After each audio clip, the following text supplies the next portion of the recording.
Hello student. आज start करते हैं types of function and their examples. तो फर्स्ट टाइप देखते हैं वन वन फंक्शन और इंजेक्टिव फंक्शन।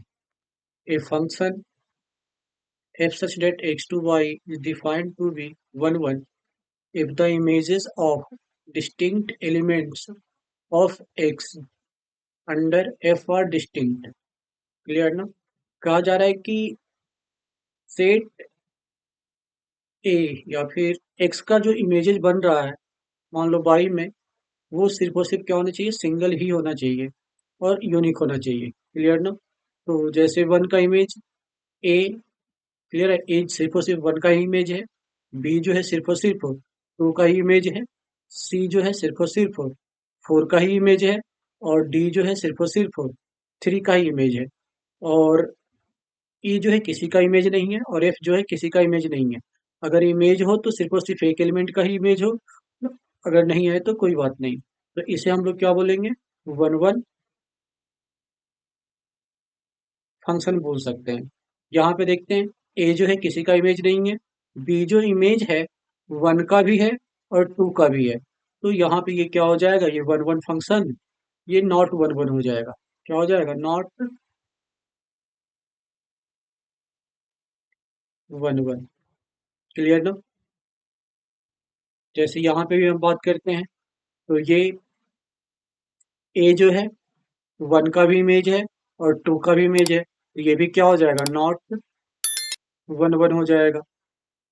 क्लियर ना? लेकिन यहाँ पे हम देखते हैं ए जो है सिर्फ और सिर्फ थ्री का इमेज है, बी जो है सिर्फ और सिर्फ वन का इमेज है, सी जो है सिर्फ और सिर्फ टू का इमेज है और डी जो है सिर्फ और सिर्फ फोर का इमेज है। तो ये वन वन हो जाएगा, ये वन वन हो जाएगा। क्लियर ना? नेक्स्ट, ऑन टू फंक्शन और surjective function. Onto function को हम लोग सर्जेक्टिव फंक्शन ही बोलते हैं।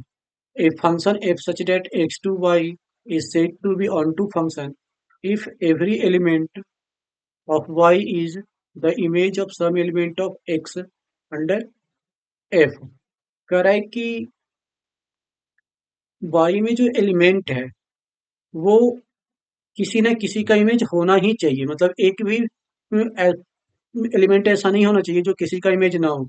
जैसे कि यहाँ पे हम बात करते हैं, इसमें ई जो है किसी का भी इमेज नहीं है और एफ जो है किसी का भी इमेज नहीं है। तो ये जो फंक्शन है ये वन वन तो होगा लेकिन ये नॉट ऑन टू होगा, ये ऑन टू फंक्शन नहीं होगा। तो ऐसे यहाँ पे हम बात करें, एज यहाँ पे ए जो है किसी का इमेज नहीं है, ई जो है किसी का भी इमेज नहीं है और एफ जो है किसी का भी इमेज नहीं है। तो ये भी क्या हो जाएगा, ये भी नॉट ऑन टू हो जाएगा। क्लियर ना? नेक्स्ट, अगर हम यहाँ पे बात करते हैं, ए जो है इमेज है किसी न किसी का, बी भी किसी न किसी का इमेज है, सी भी किसी न किसी का इमेज है, ये ऑन टू हो जाएगा। और वैसे यहाँ पे बात करते हैं, ए जो है थ्री का इमेज है, बी जो है फिर वन का एलिमेंट इमेज है और सी जो है टू का इमेज है, डी जो है फोर का इमेज है, तो ये भी ऑन टू हो जाएगा। क्लियर ना? तो ये जो फंक्शन है वन वन तो नहीं है लेकिन ऑन टू है, और ये जो फंक्शन है ये वन वन भी है और ऑन टू भी है। नेक्स्ट, अब हम लोग चेक कैसे करेंगे अलजेब्रिकली कि ये वन वन है या नहीं है या फिर ऑन टू है या नहीं है। तो अलजेब्रिकली चेक करने के लिए हम लोग क्या करेंगे, f of x one equal to f of x two लेके चलेंगे। अगर ऐसा करते हुए सोल्व करने पे x one equal to x two अगर आ जाता है तब ये वन वन होगा, अदरवाइज ये वन वन नहीं होगा। या फिर एक और तरीका है, ग्राफ पहले हम क्या करेंगे, ग्राफ ड्रा कर लेंगे और हॉरिजेंटल लाइन ड्रा करेंगे एक्स एक्सिस के, या फिर एक्स एक्सिस के पैरेलल लाइन ड्रा करेंगे। अगर एक से ज्यादा बार इंटरसेक्ट करता है तो ये क्या हो जाएगा, वन वन नहीं होगा। अगर सिर्फ और सिर्फ एक बार इंटरसेक्ट करता है तो ये वन वन होगा। तो if horizontal line cut graph of f at more than one point then it is not it is not one one. Clear ना? नेक्स्ट, ऑन टू फंक्शन के लिए क्या करेंगे, ऑन टू फंक्शन के लिए if such that x to y is on to if and only if range of function equal to y। कहने का मतलब सिंपल है कि रेंज और कोडोमेन क्या हो जाए, इक्वल हो जाए। तो ये ऑन टू होगा, अदरवाइज ये ऑन टू नहीं होगा। क्लियर ना? Next, one one and onto function और बाइजेक्टिव फंक्शन, वैसा फंक्शन जो वन वन भी होता हो और ऑन टू भी होता हो, इस टाइप के फंक्शन को हम लोग क्या बोलेंगे? बाइजेक्टिव फंक्शन बोलेंगे। जैसे यहाँ पे बात करते हैं, ए जो है इमेज है किसका? वन, वन का भी इमेज है, टू का भी इमेज है, ये वन वन नहीं होगा, नॉट वन वन हो जाएगा। ये क्या हो गया? नॉट वन वन हो जाएगा। लेकिन हाँ, ए जो, ए का भी इमेज, ए भी किसी न किसी का इमेज है, बी भी किसी न किसी का इमेज है, सी भी किसी न किसी का इमेज है, तो ये क्या हो जाएगा? ऑन टू हो जाएगा। क्लियर ना? यहाँ पे ए सिर्फ और सिर्फ वन का इमेज है, बी जो है सिर्फ और सिर्फ टू का इमेज है, सी जो है सिर्फ और सिर्फ फोर का इमेज है, डी जो है सिर्फ और सिर्फ थ्री का इमेज है, तो ये वन वन हो जाएगा। क्लियर ना? लेकिन ई जो है किसी का इमेज नहीं, एफ जो है किसी का इमेज नहीं है, तो यहाँ पे ये दो वैकेंट खाली रह गया, मतलब दो किसी का इमेज नहीं है, तो ये ऑन टू हो, नॉट ऑन टू हो जाएगा, ये ऑन टू नहीं होगा। मतलब हर एक एलिमेंट को किसी न किसी का इमेज होना पड़ेगा। जैसे यहाँ पे देखते हैं, ए जो है सिर्फ थ्री का इमेज है, बी जो है सिर्फ और सिर्फ वन का इमेज है, सी जो है सिर्फ और सिर्फ टू का इमेज है, और डी जो है सिर्फ और सिर्फ फोर का इमेज है। मतलब ये सब सिंगल सिंगल एलिमेंट का इमेज है, और साथ ही साथ एक भी एलिमेंट इसमें खाली नहीं है जो किसी का इमेज ना हो। ये सभी का, तो ये दोनों प्रॉपर्टी को डिफाइन कर रहा है। ये क्या है? वन वन भी है, और साथ ही साथ क्या है? ऑन टू भी है, तो हम लोग बोल सकते हैं ये बाइजेक्टिव होगा। ये क्या होगा? बाइजेक्टिव। क्लियर ना? इसे हम लोग एग्जाम्पल समझते हैं। तो example, let a set of all 50 students of class 10 in a school f such that a to n be function defined by f of x equal to roll number of the students x, so that f is 1 1 but not on 2। मान लेते हैं function f define है a to n के लिए। Clear है? मान number of student कितने? 50 है। मान लेते हैं कि स्टूडेंट का name S1, S2, S3, S4, so on S50। Clear ना? Roll number, natural number 1 2 3 4, so on 50, 51, 52, 53, so on, natural number जाता जाएगा। तो अगर हम बात करें डिफिनेशन के अकॉर्डिंग, मतलब जो डिफाइन किया गया है, S1 का रोल नंबर मान लेते हैं कि 1 है, S2 का 2 है, S3 का 3 है, S4 का 4 है, वैसे ही सोन ये चलता जाएगा। क्लियर ना? तो S50 का मान लेते हैं 50 है, लेकिन 51 जो है किसी का भी नहीं, रोल नंबर नहीं है, 52 भी किसी का भी रोल नंबर नहीं है, 53 भी किसी का रोल नंबर नहीं है। और यहाँ पे देखा जाए तो 1 जो है सिर्फ और सिर्फ एक ही स्टूडेंट का रोल नंबर हो सकता है, 2 जो है सिर्फ और सिर्फ एक ही स्टूडेंट का रोल नंबर हो सकता है, 3 जो है सिर्फ और सिर्फ एक ही एलिमेंट का रोल नंबर हो सकता है। तो यहाँ से हम लोग बोल सकते हैं कि ये 1 1 होगा, लेकिन ये ऑन टू नहीं होगा। तो इसको हम लोग लैंग्वेज में लिख सकते हैं, ईच स्टूडेंट हैज यूनिक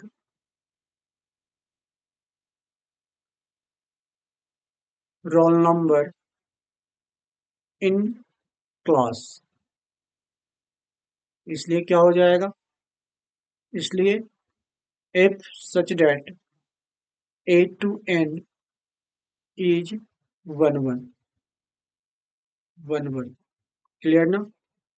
लेकिन यहाँ पे टोटल नंबर ऑफ स्टूडेंट 50 ही है, तो हम बात करते हैं कि more than more than 50 is not a roll number, not roll number of any student, any student। इसलिए क्या हो जाएगा? ये एफ सच डैट मीन्स ये सब एलिमेंट क्या रह जाएगा? इसका कोई भी एक इमेज नहीं बनेगा, तो ये क्या हो जाएगा? F such that A to N is not onto. और हम लोग को प्रूफ भी यही करना था। ये 1 1 है, लेकिन ये onto not onto. Clear ना? नेक्स्ट एग्जांपल देखते हैं। So that the function f such that n to n given by f of x equal to 2x is 1 1 but not on 2। Clear ना? तो इसको पहले हम लोग matrix से समझ लेते हैं, ज्यादा अच्छा रहेगा। नेचुरल नंबर ये भी है, ये भी नेचुरल नंबर है, ये भी क्या है? नेचुरल नंबर है। मीन्स 1 2 3 4 5 6 7 8 सो ऑन चलता जाएगा। ये भी है क्या? नेचुरल नंबर 1 2 3 4 5 6 7 8 9 10 11 12 सो ऑन चलता जाएगा। और फंक्शन डिफाइन क्या है? फंक्शन डिफाइन है 2x। ये क्या है? 2x है। तो ये ये x का वैल्यू, ये y का वैल्यू। ठीक है, एफ ऑफ एक्स का वैल्यू। क्लियर है? तो 1 पुट करेंगे यहाँ पे x की जगह पे, तो 1 × 1 ये साइन कहाँ होगा? 2 के साथ साइन हो जाएगा। 2 × 2 कितना हो जाएगा? 4 के साथ साइन हो जाएगा। 3 × 2 कितना हो जाएगा? 6 के साइन हो जाएगा। 4 × 8 कितना हो जाएगा? 8 हो जाएगा। 5 × 2 कितना हो जाएगा? 10 हो जाएगा। तो ये यहाँ पे देखा जाए तो जितना भी इवन नंबर है वो किसी न किसी का इमेज हो रहा है। क्लियर है? तो ये तुम्हारा यहाँ से क्या हो जाएगा? मतलब सिंगल सिंगल एलिमेंट का इमेज हो रहा है, तो यहाँ से ये क्या हो जाएगा? यहाँ से ये 1 1 तो होगा, लेकिन ये नॉट ऑन टू हो जाएगा। क्यों? क्योंकि जो 1 किसी का इमेज नहीं हो रहा, 3 भी किसी का इमेज नहीं हो रहा, 5 भी किसी का इमेज नहीं हो रहा, 7 भी किसी का इमेज नहीं हो रहा, 9 भी किसी का इमेज नहीं हो रहा, इस टाइप से। तो यहाँ पे हम लोग देख सकते हैं कि ये क्या हो जाएगा? 1 1 तो है, बट नॉट ऑन टू है। क्लियर ना? अब इसे लैंग्वेज में थोड़ा डिफाइन करते हैं। जैसे f of x equal to 2x given है, तो हम लोग करते हैं क्या? F of x one equal to f of x two करते हैं। अगर x one equal to x two आता है तो ये 1 1 होगा, अदरवाइज ये 1 1 नहीं होगा। ये एक्स को रिप्लेस करते हैं एक्स वन से, और इधर एक्स को रिप्लेस करते हैं एक्स टू से, तो 2 और 2 कैंसिल हो जाएगा। तो एक्स वन इक्वल टू क्या आ गया? एक्स टू आ गया। तो यहाँ से ये क्या हो जाएगा? ये 1 1 होगा। This is 1 1, this is 1 1 for x equal to n. मतलब ऑल नेचुरल नंबर के लिए क्या होगा? ये 1 1 होगा। नेक्स्ट, अब हम बात करते हैं किसके लिए? ऑन टू का बात करते हैं। तो ऑन टू के लिए हम लोग डिफाइन ये कर सकते हैं, एक लैंग्वेज में ये लिख सकते हैं कि odd natural numbers, odd natural number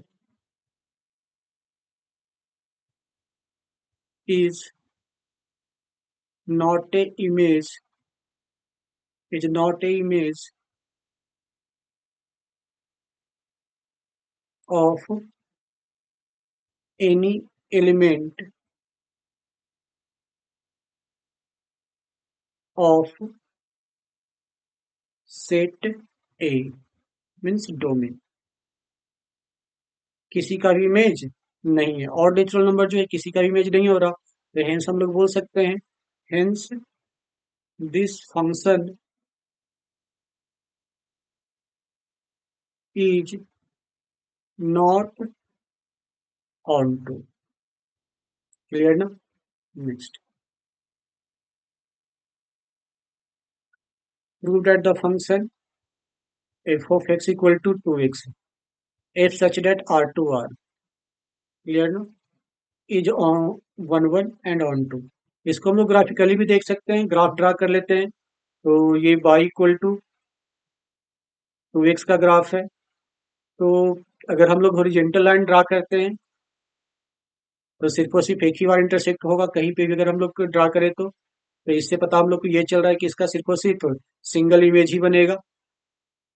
clear ना? तो यहाँ से हम लोग वो, और साथ ही साथ ये क्या है? Strictly increasing function. तो स्ट्रिक्टली इंक्रीजिंग फंक्शन है, तो ये क्या हो जाएगा? अपने डोमेन में ये ऑन टू हो जाएगा। और हॉरिजेंटल लाइन ड्रा करने से सिर्फ और सिर्फ एक ही बार इंटरसेक्शन पॉइंट मिल रहा है हम लोग को, तो इससे ये क्या हो जाएगा? ये 1 1 हो जाएगा। क्लियर ना? अलजेब्रिकली भी हम लोग इसे सोल्व कर लेते हैं। तो f of x one equal to f of x two, तो ये 2x1 इक्वल टू 2x2, तो x1 इक्वल टू क्या हो जाएगा, x2 आ जाएगा। ये for all x belongs to real, सारे रियल नंबर के लिए वैलिड होगा। हम लोग बोल सकते हैं this function is one one, this function is one one. अब हम बात करते हैं ऑन टू के लिए, चेक करते हैं। तो ऑन टू के लिए मान लेते हैं y इक्वल टू 2x, यहाँ से x इक्वल टू क्या आ जाएगा, x equal to y upon 2। Clear ना? तो ये तुम्हारा हो जाएगा, इसको रिप्लेस कर लेते हैं जी ऑफ एक्स से, और ये एक्स अपॉन टू, तो ये सारे कोडोमेन के लिए डिफाइन हो रहा है। तो g of x is define for all codomain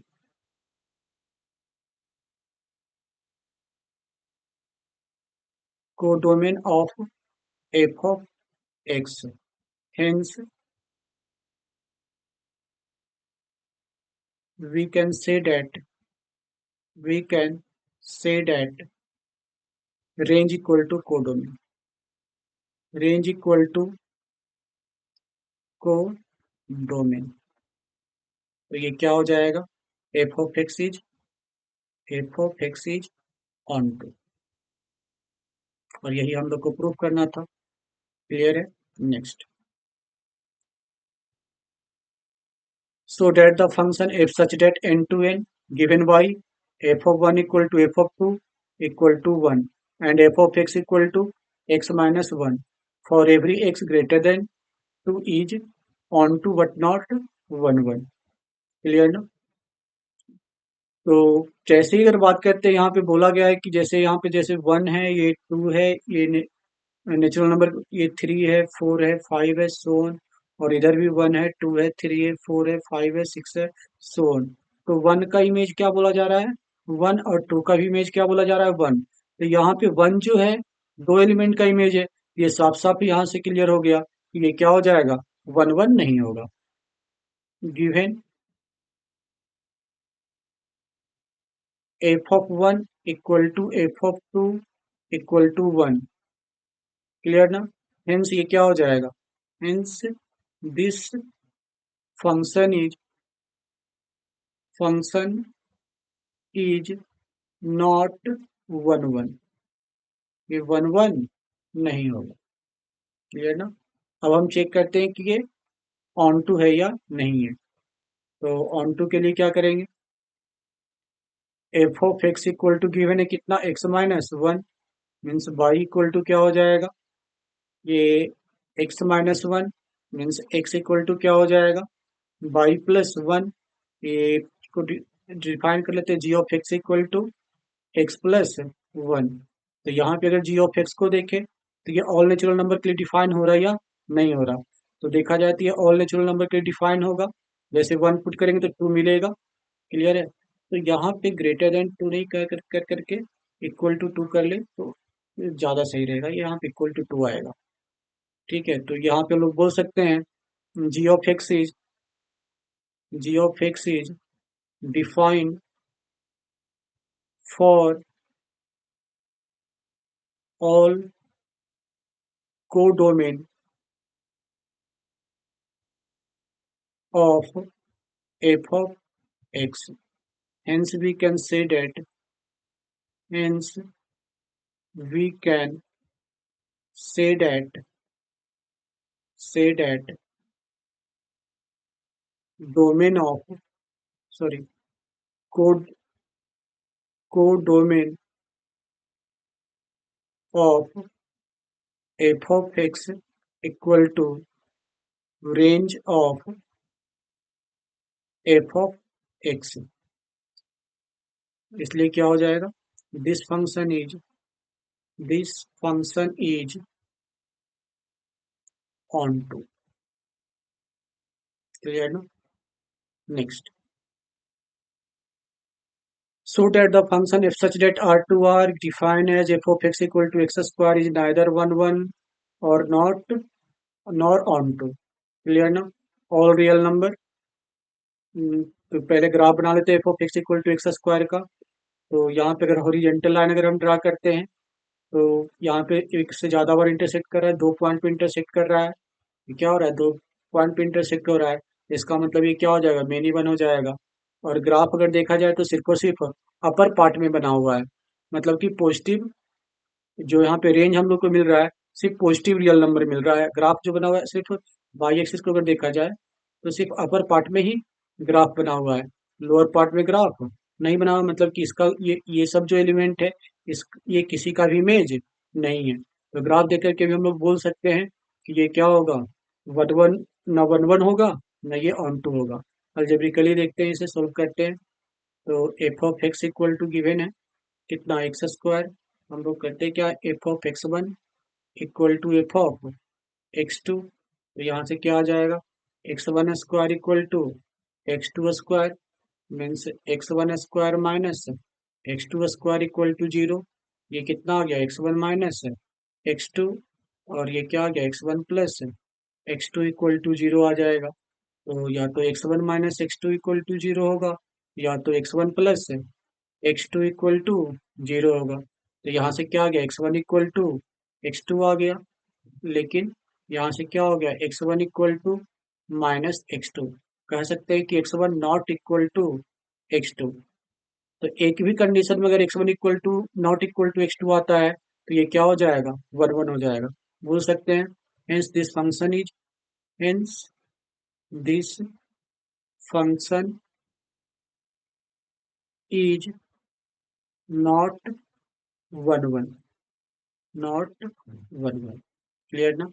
अब चेक करते हैं ऑन टू के लिए। तो ऑन टू के लिए f of x equal to x square, ये y equal to x square, means x equal to क्या आ जाएगा, एक्स इक्वल टू आ जाएगा प्लस माइनस रूट बाई। तो यहाँ इसको बोल सकते, डिफाइन कर सकते हैं g of x equal to plus minus root x के लिए। तो ये एक्स जो है, रूट एक्स जो है, पॉजिटिव रियल नंबर के लिए तो डिफाइन होगा, लेकिन नेगेटिव रियल नंबर के लिए डिफाइन नहीं होगा। तो यहाँ से क्या आ जाएगा तुम्हारा, codomain here g of x is not defined for negative r, इसलिए क्या हो जाएगा, this function is, this function is not onto. Clear तो? Next, so that f such that n to n given by x plus f of x equal to x plus 1 if x is odd, and f of x equal to x minus 1 if x is even, is both 1 1 and on 2। तो यहाँ पे हम लोग दो condition लेके चलना पड़ेगा for odd. Odd के लिए चेक कर लेते हैं।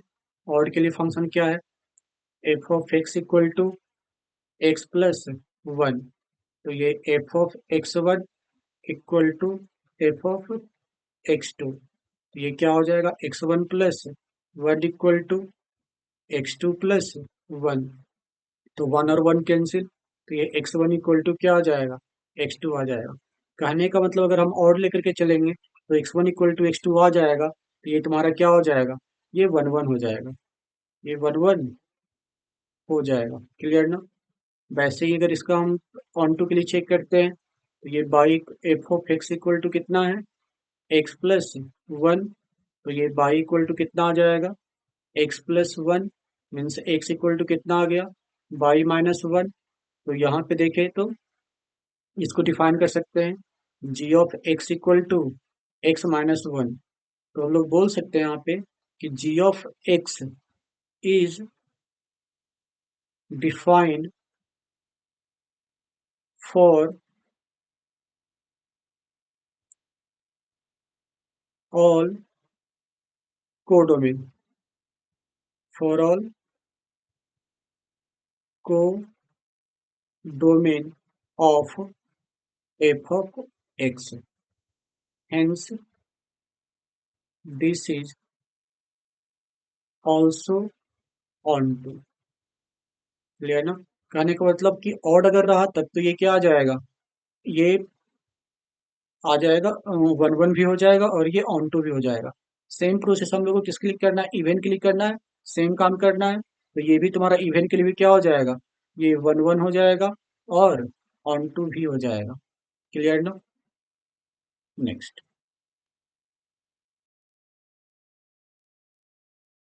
so that an onto function f such that 1, 2, 3 2, 1, 2, 3 is always 1 1।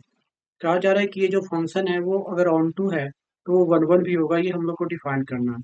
तो मान लेते हैं ये सेट ए रहा होगा और ये क्या रहा होगा, सेट बी रहा होगा। Means A 1, 2, 3 means number of element in set A equal to 3 and B equal to given है 1, 2, 3 और तो number of element in B equal to भी कितना हो जाएगा, 3 हो जाएगा।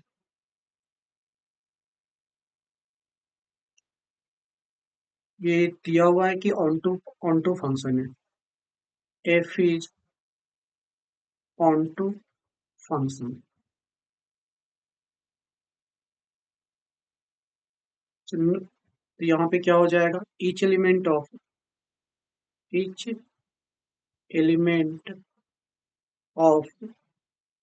B has A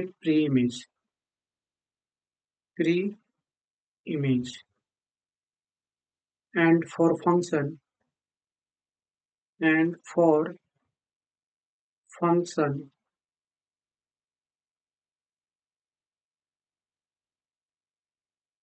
each element each element of set A assigned to only one only one element of B। तो अगर ये दोनों स्टेटमेंट को अगर कंबाइन करें तो इसका मतलब ये हुआ कि ये हर हाल में क्या होगा, वन वन फंक्शन होगा।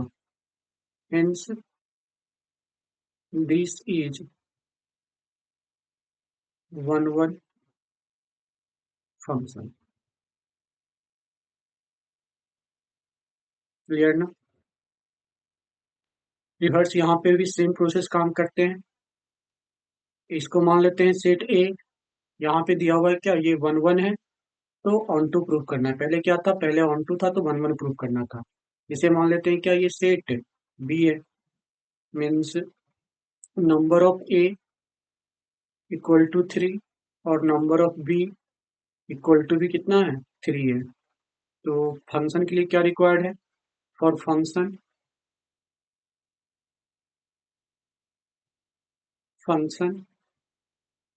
each element of each element of set A assigned to only one element of set B ये फर्स्ट स्टेटमेंट, ठीक है। एंड फिर for one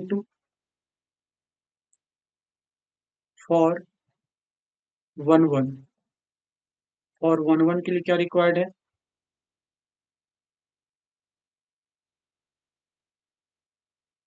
each element of sorry each element of set B has only one preimage only one pre-image। Clear ना? Statement to, अगर एक ही प्रीइमेज होगा तो हर हाल में कि किसी एक को किसी एक के साथ ही साइन होना पड़ेगा। ठीक है, तो इसमें एक भी एलिमेंट बाकी नहीं रहेगा, तो इसलिए हम लोग बोल सकते हैं हेंस दिस फंक्शन इज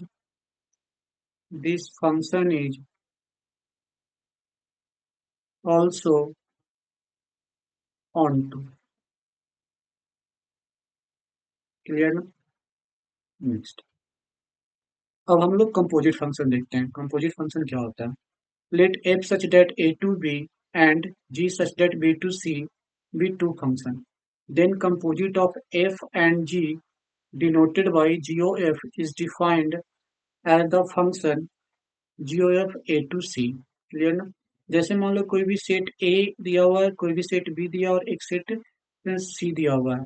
कह रहा है कि सेट ए टू बी जो एक फंक्शन एफ डिफाइन है, एफ ऑफ एक्स, और दूसरा फंक्शन डिफाइन है जी। क्लियर ना? तो कहा जा रहा है कि ए टू सी जो फंक्शन होगा वो डिफाइन होगा g of f of x. Clear ना? इसको एग्जांपल से ज्यादा अच्छे समझते हैं, ध्यान देंगे। एफ सच दैट 2 3 4 5 दिया हुआ है और 2 3 4 5 9 दिया हुआ है। मीन्स सेट ए में एलिमेंट क्या है? सेट ए में एलिमेंट दिया हुआ है 2 3 4 5, और सेट बी में एलिमेंट क्या दिया हुआ है? 3 4 5 9। क्लियर ना? तो इसे समझते हैं ये सेट ए है और ये सेट बी है और ये सेट बी है। देखो 3 4 5 9, यहाँ भी क्या है? 3 4 5 9 है, और इसे सी समझते हैं। तो सेट सी क्या हो जाएगा? सेट सी दिया हुआ है तुम्हारा 7 11 और 15 गिवन है। अब रिजल्ट डिफाइन क्या है? F of two equal to, मान लेते हैं ये एफ ऑफ एफ दिया हुआ है, एफ डिफाइन है, और ये डिफाइन है क्या? ये जी डिफाइन है। क्लियर है? तो एफ ऑफ टू का वैल्यू कितना है? 3 है। F of two equal to 3। Clear ना? और फिर कहा जा रहा है कि f of three equal to कितना है? F of three equal to 4। Means f of three equal to कितना दिया हुआ है? 4 दिया हुआ है। फिर कहा जा रहा है एफ ऑफ 4 इक्वल टू कितना दिया हुआ है? 5 दिया हुआ है। और एफ ऑफ 5 इक्वल टू भी क्या दिया हुआ है? 5 दिया हुआ है। Means f of 4 equal to 5 and f of 5 equal to also 5 given है। नेक्स्ट, नेक्स्ट कहा जा रहा है क्या? जी ऑफ 3 इक्वल टू 4 दिया हुआ है। तो g of 3 equal to, sorry, g of 3 equal to 7 दिया हुआ है। G of 3 equal to 7 and g of 4 also equal to 7 and g of 5 equal to, and g of 9 equal to 11। G of 5 equal to 9 दिया हुआ और 11 दिया हुआ है। G of 9 also equal to 11 दिया हुआ है। मीन्स यहाँ पे दिया हुआ है g of 3 equal to 7, g of 4 equal to 7, g of 5 equal to 11 और जी ऑफ 9 इक्वल टू 11। ठीक है? तो एक जी ऑफ डिफाइन क्या होगा? ए टू सी डिफाइन होगा, ये जी ऑफ एफ। तो यहाँ से अगर हम बात करते हैं जी ऑफ एफ टू का वैल्यू कितना हो जाएगा? जो एफ टू का वैल्यू कितना हो जाएगा? 2 का 3 वैल्यू आया, फिर 3 का कितना हो जाएगा? 7। ये रिजल्ट कितना हो जाएगा? 7 हो जाएगा। फिर हम बात करते हैं जी ऑफ 3 का वैल्यू कितना हो जाएगा? जी ऑफ 3 का वैल्यू कितना? एफ ऑफ 3 का वैल्यू 4 आया, 4 का वैल्यू कितना हो जाएगा? 7। तो यहाँ से वैल्यू क्या आ जाएगा? 7 आ जाएगा। क्लियर है? फिर अगर हम बात करते हैं जी ऑफ 4 के लिए, तो जी ऑफ 4 का वैल्यू 5 है, तो यहाँ फिर 5 का वैल्यू कितना हो जा रहा है? 11 हो जा रहा है। तो ये तुम्हारा कितना आ जाएगा? 11 आ जाएगा। क्लियर ना? और फिर जी ऑफ 5 का बात करते हैं, तो जी ऑफ 5 का रिजल्ट क्या हो जाएगा? जी ऑफ 5 का वैल्यू 5 और 5 का वैल्यू कितना हो जा रहा है? 11 हो जा रहा है। ये रिजल्ट आ जाएगा। तो ये हमारा किसका वैल्यू आ गया? जी ऑफ एफ ऑफ एक्स का, जी ऑफ एफ ऑफ एक्स का वैल्यू आ गया। क्लियर है? नेक्स्ट, यहाँ पे कहा जा रहा है क्या? Find the g o f and f of g if f such that r2r and g such that r2r are given by f of x equal to cos x and g of x equal to 3x square, so that g of f not equal to f of g। तो हम लोग को given है क्या? f of x given है equal to cos x। Clear ना? और g of x given है g of x equal to given है 3x²। तो अब लोग पहले निकालते क्या है, f of g o f of x निकालते हैं। कहने का मतलब g of f of x means ये जो जी ऑफ एक्स फंक्शन है, वहां पे जहां जहां पे एक्स है वहां पे उसको रिप्लेस करते हैं क्या चीज से, एफ ऑफ एक्स से रिप्लेस करते हैं। ये कितना हो जाएगा, 3 × f of x to the whole square. और एफ ऑफ एक्स का वैल्यू कितना है, कॉस एक्स। ये cos x to the whole square equal to कितना आ गया, 3 cos² एक्स आ गया। सिमिलरली फाइंड आउट करते हैं क्या, f of g of x. F of g of x मतलब क्या हो जाएगा, f of g of x. Clear है, मीन जहाँ एफ ऑफ एक्स में देखते हैं जहां जहां पे एक्स है वहां पे क्या रिप्लेस करेंगे, जी ऑफ एक्स से रिप्लेस करेंगे। तो ये कितना हो जाएगा, कॉस जी ऑफ एक्स हो जाएगा। और जी ऑफ एक्स का वैल्यू कितना दिया हुआ है, ये 3x²। ये कितना हो गया, कॉस 3x²। क्लियर ना। तो दोनों फंक्शन इक्वल नहीं है, तो यहाँ पे हम लोग बोल सकते हैं कि g of f of x not equal to f of g of x. Clear ना। Last, invertible function. Invertible function means वैसा फंक्शन जिसका इन्वर्स पॉसिबल हो। उस इन्वर्स फंक्शन क्या होता है, a function f such that x to y is defined to be invertible if there exists a function g such that by 2x such that g of f I x। मतलब कि g of x क्या बन जाए, identical function बन जाए किसके domain में, F के डोमेन में। किसके डोमेन में, एफ के डोमेन में। और f of g equal to I by, ये भी क्या बन जाए, आइडेंटिकल फंक्शन बन जाए किसके डोमेन में, जी के डोमेन में। ये क्या बन जाए, आइडेंटिकल फंक्शन बन जाए। इसको हम लोग मैपिंग से समझते हैं इससे। जैसे कि मान लो ए में क्या रहता है, 1 2 3 4 5 6। तो अगर हम बात करते हैं किसका, जी ऑफ एफ का बात करते हैं, तो 1 पुट करने से रिजल्ट भी इसका क्या आ जाए, 1 आ जाए। 2 पुट करने से 2 ही आ जाए। 3 पुट करने से 3 आ जाए। 4 पुट करने से 4 आ जाए। मतलब कि एफ के डोमेन में ये क्या हो जाए, आइडेंटिकल फंक्शन बन जाए। और वही अगर हम बात करेंगे किसका, एफ ऑफ जी में अगर बात करें, मतलब आई वाई कहने का मतलब क्या हो गया, मान लीजिए यहाँ पे तुम्हारा A B C D E है। तो अगर हम क्या कर, अगर ए पुट करते हैं तो रिजल्ट भी ए मिल जाए एफ ऑफ जी का। बी पुट करने से रिजल्ट बी मिल जाए। सी पुट करने से रिजल्ट सी मिल जाए। डी पुट करने से रिजल्ट डी मिल जाए। ई पुट करने से रिजल्ट ई मिल जाए। मतलब ये आइडेंटिकल फंक्शन बन जाए जी के डोमेन में। तो इसे हम लोग क्या बोलेंगे, इनवर्स फंक्शन बोलेंगे।